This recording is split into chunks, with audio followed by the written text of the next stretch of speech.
muco nyarwanda uzashaka umugabo wanyemerera ukambera umugabo baraza kumanura sa nkupfukaho gato exactly buri muntu wese unganirije bashaka kumbaza ku bintu by'imirongorano n'imiswerano n'ukubera iki murarongorana bya nyabyo hariya ntabwo ashobora kugusoka rwoga amabondo ku buryo uvuga ati bizahiyo bijya amafaranga ndayaretse ni wowe kurongorana ntabwo ari ikinyarwanda tugaruke ku buzima bwa buri munsi n'ibyo tubireke tuganire ku no nubwo yako ni buri gihe cyose nicyo kiganiro no bashaka kuzana ibintu ibyo ntabwo nza kubikuganiriza na kari gace uri murambaza tuba tugomba kuganira ngomba kuganiriza ku kazi kawe ukora Nega ntabwo mfite akazi kamwe my friend I do a lot of things ukora iki I just don't do one thing. What did you do for a living? I do a lot of things for a living. Then we want to know what you do. A lot of things. Which kind of things? Kugira ngo zanga ntangiye gusobanura kimwe kuri kindi kuri kino ngende ntangiye kubwira ngo amafaranga se kugira ngo bigende gute. Rwanda Revenue ntere. Yes.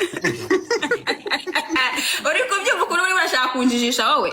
Ubwira rugura amafaranga nta ever uri umukobwa wa rwemeza birimo nabonye ukodesha amazu i Kigali ukongera ukagira ama Airbnb which is okay.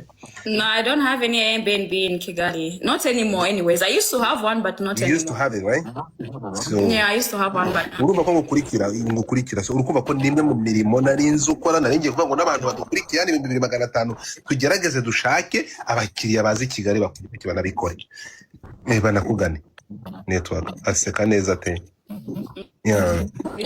nafite byo kuba kabisite so nukuvuga ngo aya masaha nta business ubu nta business y'abanyarwanda ihari hano mu Rwanda. Of course I have businesses other nta business abanyarwanda twakoramo abakiriya ufite kano kanya I don't think so. Isimbi umaze kugera mu myaka y'ubukure ugeze hafi imyaka 22 hagati aho ngaho ntabwo nzi imyaka yawe urateganya gushaka umugabo tugataha ubukwe nko twabonye kwa Miki byagenze ejo bundi nk'icyamamare regura umustar Republic figure umugabo ntabwo ari ikigereranye cyo kugira ubuzima bwiza mu buzima kandi ntabwo ari intumbero y'ubuzima bwanjye. Umugabo ndamushaka kano kana mukeneye namubona umugabo se ni ikirego umugabo ntabwo ari prize umugabo ntabwo ari cyo gisubizo cy'ubuzima. Ntabwo ari igisubizo cy'ubuzima none niba atari igisubizo cy'ubuzima kandi umugabo ari kano kandi nta kintu ndumva umugabo ni igisubizo cy'ubuzima niwe Imana ikoreramo agatera intambwe ndakabyara ubuzima bukabaho ni gute twambura ubasha twahawe n'Uwiteka ko tutari igisubizo cy'ubuzima kandi turi igisubizo cy'ubuzima. Okay, niba ariko bivuze ubwo nyene ko bimeze ngiye gukora ku mugabo ntabwo ari igisubizo cy'ubuzima bwanjye ashaka kuba ari igisubizo cy'ubuzima bw'abandi ko ntabwo navugira ngo igitsina gore muri rusange but kuri njyewe ntabwo ari igisubizo ntabwo ari cyo gisubizo cy'ubuzima bwanjye. Aya masaha uri Kigali sinye umugabo igice cyose namushakira namubona ntabwo umugabo ari igitangaza. No turi bitangaza icyo nari cyo kubaza uri Kigali gutuvugana njye mba mu Rwanda ariko uba mu Rwanda amakuru avuga ko nawe bakwirukanye nkuko birukanye Semuhungu mu bihugu by'abazungu byawe bifitanye isano n'ukuri. Aya makuru ayahimbye wumva ushaka gushaka amatiku Kavugura isa himba amakuru barangirukana ye mbwira aho banyirukanye basi ngo mu gihugu wabagamo i Burayi ngo barakwirukanye ikihe gihugu nk'ibyo bakoze aho wabaga hehe igero ry'ibyo hehe wabaga henyine wabaga mu kihe gihugu nyine nawe ufite amakuru se bivuge nyine wale tubere umuceri cyane bivuge byose kugira ngo ite nisobanura neza wowe kuko ufite amakuru. Waratashye ntabwo uzasubira mu bihugu by'i Burayi cyangwa uzasubirayo ikibihe bihugu by'i Burayi banyirukanyemo kabya cyo wabagamo ikihe nyine ikwinikira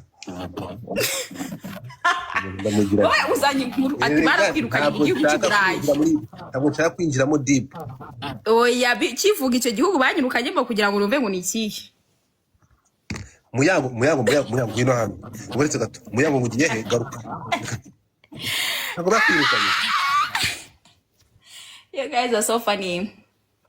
So mu Rwanda isi erega reka nkubwire ikintu nubwo abantu bakuganiriza gutya cyangwa ukabyumva uko wowe ushobora kumva ko maybe dufite amatsiko ariko wazanye ntare mu mujyi ugomba kubyakira. Abantu baririmbye hip hop ba mbere mu Rwanda barabasekaga, ba Bruce Melody bakabaza ngo muceze zangahe batumva ko umuziki ushobora kwishyura. Turi kumwe?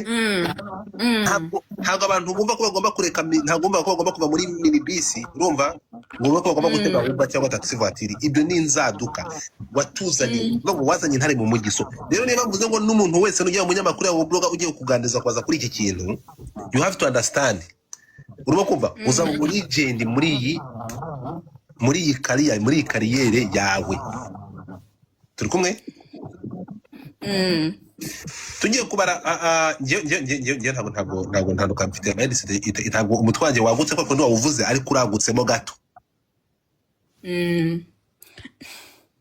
Kuko by the way nanjye ubundi niba hari ukuntu kuko nta kuntu wazanshakira akazi. Ngomba kuba nyine hari hasi wihagazeho neza se na kwa prayinga ntibakoresha ibindi sinaza na putu y'Nyamirambo.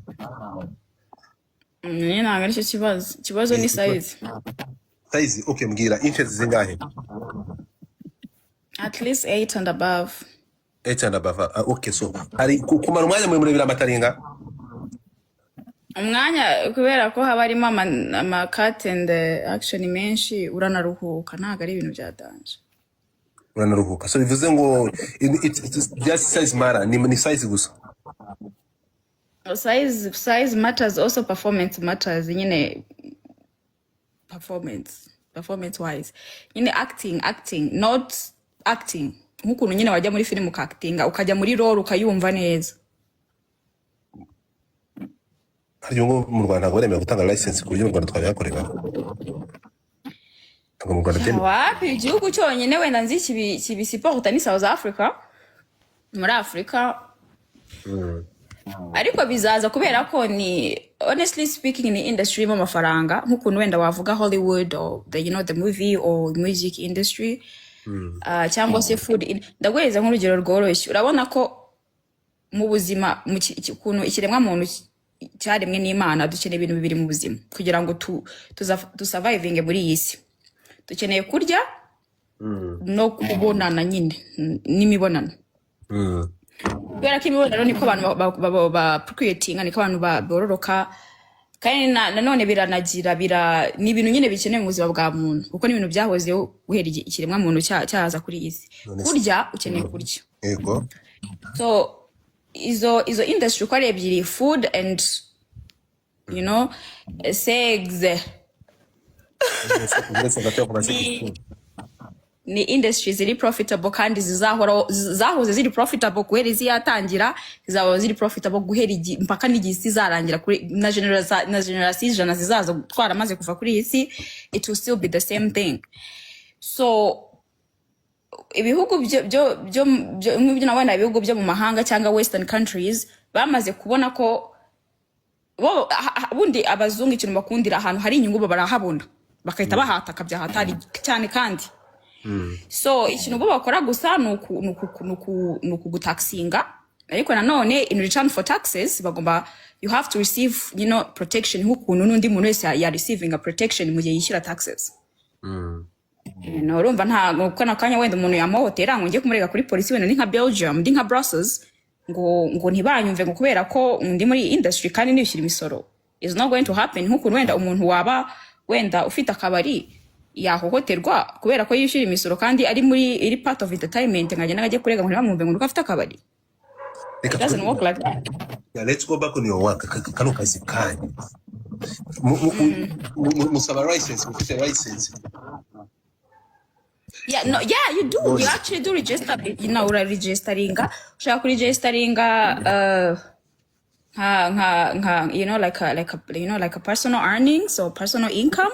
Cyangwa se ushobora no kuregisteringa nka company bitewe n'uburyo nyine wakira amafaranga n'uburyo uyabona mu buryo butandukanye. Kuko amafaranga muri industry ntabwo ari mu buryo bumwe gusa uyabona, mushaka kubona mu buryo bwinshi butandukanye. It's not just one way of making money.